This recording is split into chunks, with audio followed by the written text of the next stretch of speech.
ordinance, I think it should be. But what the customer is going to see is that what they paid for in the contract they signed. Yeah, but if we give them a copy of our ordinance with those stipulations, then they're gonna read it, I mean, and probably put that in the lease agreement, wouldn't you think? I would say so. I would say, Paula, absolutely, just make sure, I would add these things in and just make sure that Yeah. when they come in for the permit, this is our ordinance, this is what we expect you all to abide by. And, you know, this is how we run our city. So would you guys like me to revise this and reflect all the items that Joe put in here? I liked Yes. everything you did, and Okay. just maybe add And add things this in, to what it. Joe said, absolutely. The next question, can we have this ready for the first reading? Sure. Okay. That's not much to add. All right, thank you. Yeah, I mean, unless you tell me otherwise, I'll do it as is, but of course, you guys can tweak it next week if you. Clean up on that. While we're adding things in, I may have missed it, but I believe that the homeowner should be responsible for any fines, penalties, whatever. Why should we track down those folks? Right. Here for Yeah. Right. legal, obviously, but. That's a good idea. Get lawyers.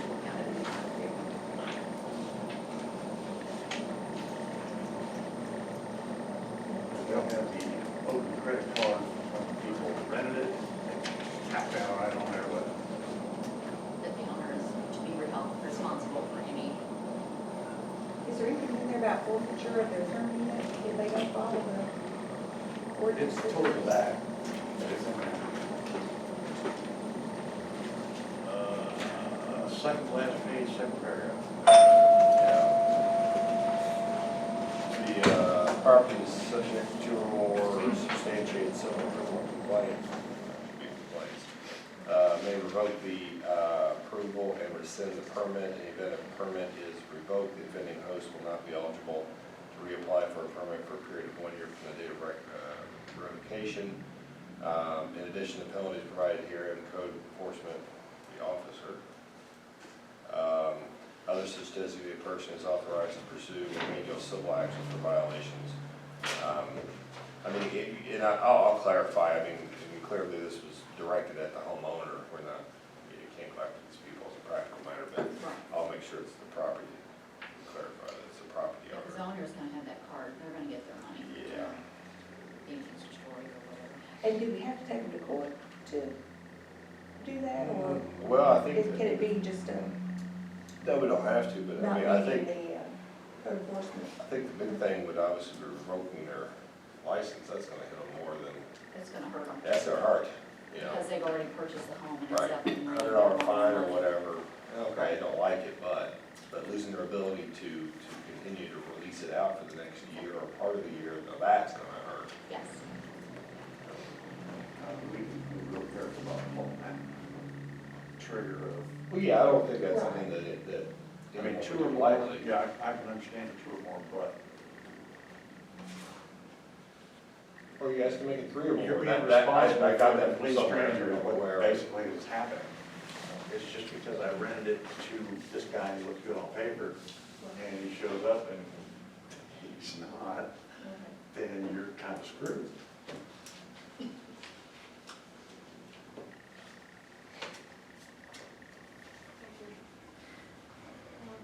Moving on, we okay? Yeah, I think, and then, if you guys would, if you haven't already, take a look at it. There was a couple of places you'll notice I put question marks, and I gave alternative possibilities, parking being one of them, and then how you're going to calculate the maximum occupancy. Some's got a number of bedrooms times X, or number of bedrooms plus, I think one went plus 4 people. So just be thinking about how you want to, those formulas, how you want them to look at the occupancy and the parking. Would that be something the fire department does? Since it's a business? I'm not sure, I'm not sure exactly what their interplay with that would be. I just know most of these ordinances specifically state what the occupancy is. I mean, these are typically, we're talking about private homes, don't know. That would be a question for the chief to see if, But if it becomes a commercial property, you're gonna have to have a capacity sticker, just like we do on the wall right there.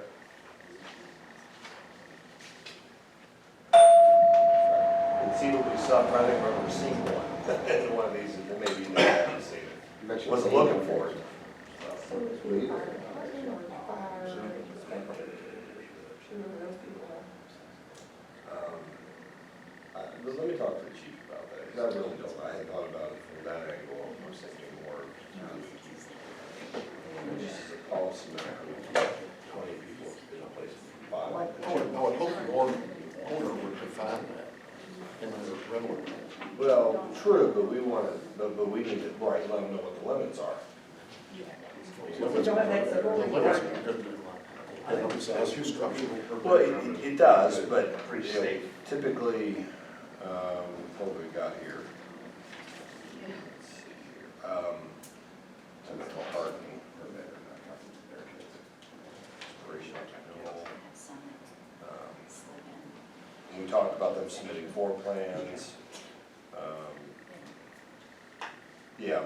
Duties of a host at no time shall more persons reside in the short-term rental than, I gave 2 examples, 2 times the number of bedrooms plus 4, or 3 times the number of bedrooms. So, I mean, that's 2 different ways to, so.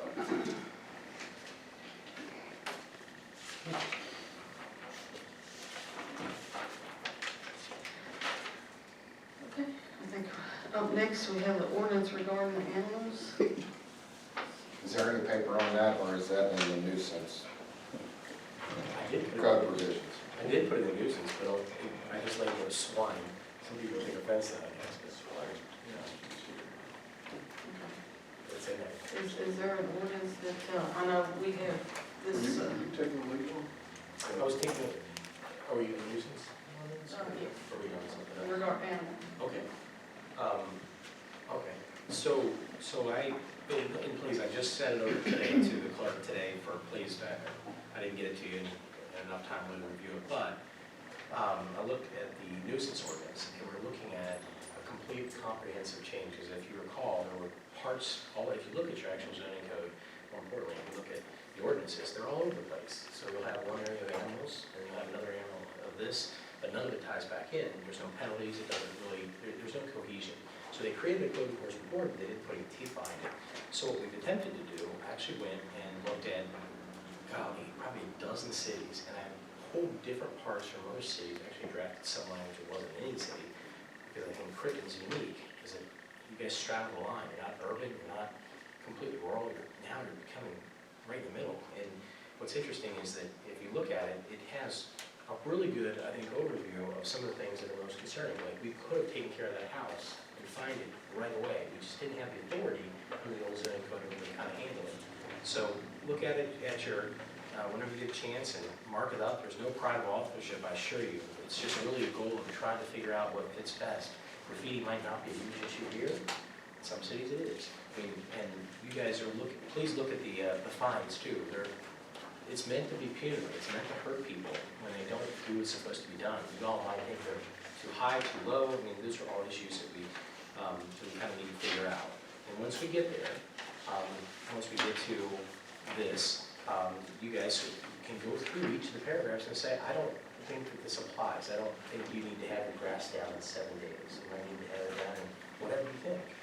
And we talked about the motorcycle clipping, or motorcycles and the clippings, right? Just taking clippings and putting them out in the middle of the sidewalk. I mean, we need to address those issues. But the good news is, once you all do this, and we repeal some of the provisions comprehensively, you're ready to go.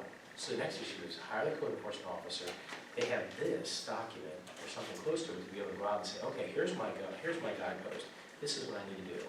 And then really start working on the issues. And I think that you're going to find that people quickly are going to be able to look at our ordinances and know exactly what you can and can't do. So that's just my thought. So regarding the animals, what animals are we saying that cannot be in Crittenden? So you've got, there's an animal in here, I'll find out exactly where I did it.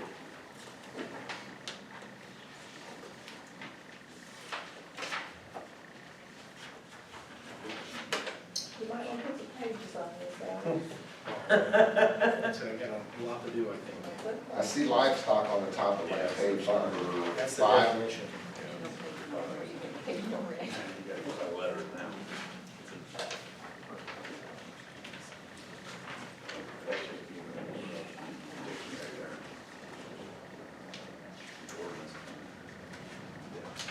Let's see. Well, you know, we still have, that we still have some farming, That's why I wanted to know about what kind of animals are you saying you can't have in Crittenden, because in Richmond. there's still farms in Crittenden that are still in operational. Could we, Still zoned. yeah, could we change that to like, if we can, when we can find it? Could we change that to like, you know, so many acreage? You know what I mean? Most definitely. I mean, all those different issues are, this is about as rough as it gets. And now we just keep going through it. Give us some input, we can kind of talk about it. It's the underwater stuff, I think, just defining it. But it's not. I see where you decide livestock, so are they trying to say you can't have horses, cattle, sheep, swine, or goats? Because is it already stated in the ordinance, you're just updating the definition of livestock, aren't you? Yes, so what we need to do is define, put in there how we define whatever animals you guys, I mean, like the pig in the backyard, you might want to decide that it needs to be on a farm and how much acreage you need, and those are issues we're gonna have to grapple with. So is the old ordinance still gonna be in place plus this Oh, one, no, or I mean- this one will replace? Right, so what they Okay. did is, when they created the code enforcement, really the legislation 3 or 4 or 5 years ago, whatever it was, they never actually stripped out the nuisance code part of the rest of it. They never went back and took it out. So you've got, and there's no penalties for doing some of these things. So you actually have a nuisance code in your actual ordinance book that's different than the code enforcement code. And that's what Lana and I were having such a hard time with. She'd call me and say, Alex, it's in 4 different places, or 3 different places. I said, oh boy, you're right. And we look at it, and now we want to take all that away, peel it back, and try to work on it. Mostly it was geared towards junk yards, you know, people not taking care of things, parking their cars in the front yard, you know, things like along those lines. Houses that are, there's a big portion in here for abandoned houses, and, you know, those are things that mostly get people's attention. But there are other things that each of you might, it might be a burr in chapping your side, and you might say, Alex, I think this is horrible, the rest of the council. So just look at it as a rough draft. There's no sense, I mean, I don't expect you to adopt it as is. Let's work through it, and hopefully in the next weeks or so, get something aligned. Okay, wait a minute, I already see one I want changed. The feeding of ducks, geese, pigeons, or similar such birds and wild animals such as raccoons, squirrels, can we add feral cats? Because I'm telling you, we must have 100 That's a hot topic now. in the harvesters. It's a hot topic right now, and a couple cities are dealing with it, because they've actually been neutered and put back into the community. Yes, Oh, man, that's what they do people are- here. People are hot. Yeah. I don't, No. And they're, Oh, boy. You don't want to take on the friends of the shelter, Yeah, that's that's down. I'm sorry. There's cat lovers in this town. Mark out whatever you want, you know? So the one thing, how should we address this? Maybe at the, whatever meeting you want to do, bring a list of what we would like to see and put those lists together, or should we Sure. send it to you ahead of time? Whatever you want to do, whatever, I mean, you can do a working caucus, you can talk, you could, everybody go through it, mark it up, and then you can all email it to me, scan it to me, send it to me, whatever, I'll pick it up, and then I'll try to take your suggestions and figure out where y'all are. okay, I'm thinking That's fine. feral. Yeah, I'm sorry, I'm sorry. Well, the one thing I see already is we need to identify the ordinances that it's replacing, because is there 2 ordinances replacing or just one? Well, actually, we're gonna go ahead and repeal the ordinances that are all on the books now. If you look in your actual ordinance book, there's actually a nuisance, talks about, Yeah, that's and what we I'm have, asking. and I'll do that. When we get this done, we'll actually have an ordinance repealing ordinance numbers, boom, boom, boom, boom, boom. There's a lot of them. Well, that comes back to another question that I had about getting a list of those ordinances. Is there a list out there? No, you have to go, literally go through the ordinance book by hand. That's what Juan and I did. So are we gonna create a list? Isn't that what this is? No, I'm not talking about this list. Oh. I'm sorry, I'm moving on. No, I'm confused. You confused me. Yeah, You mean in general, overview of all the ordinance, but we see what's in conflict, not just on the nuisance code. yes. Yeah, it's gonna take some time. If somebody could do it, but Well, yeah, I know you talked about it's big.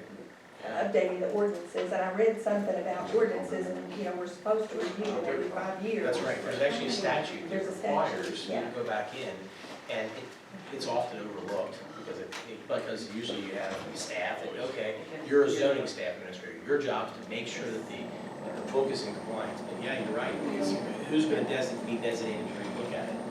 It's one of those things, and I kind of saw Dry Ridge go through it when I was there, it's a ton of work on the front end, but when it's done, and the curfew ordinance is a prime example, I wrote the Corps curfew ordinance for them several years ago.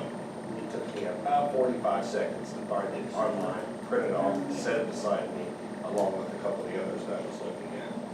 I mean, And that's what, once it's done and compiled and cleaned up, it's really nice. and that's one of the things that I've had people say to me is they can't find what, you know, they don't know what the rules are, they can't find, they don't know what